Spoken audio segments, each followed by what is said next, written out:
मित्रांनो, लोकांनी पहा किती कोटीचं ते होतं, कसे पैसे वाढले, कुठं पैसे गेले.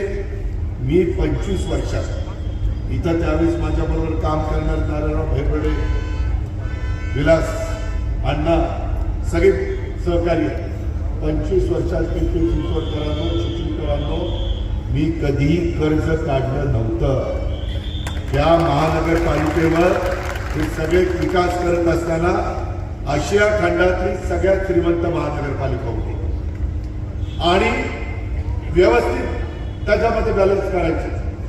Jawaharlal Nehru national urban renewal mission केंद्राचा पैसा आणला, त्याला जोड राज्याची दिली. केंद्रात पवारसाहेब होते, राज्यात मी होतो आणि काही आपल्या महानगरपालिकेचा पैसा ज्याच्यातून या शहराचा चेहरामोहरा बदलण्याचा प्रयत्न केला. आम्ही कर्ज काढलं नाही. आज तुमच्या माझ्या महानगरपालिकेचं कर्ज नाही. हे पाप कुणाचं आहे? कुणी केलं? कुणाला अधिकार दिलेला होता? अरे कुठं फेडाली पाप, याचा विचार शुद्ध मतदार करणारे का नाही?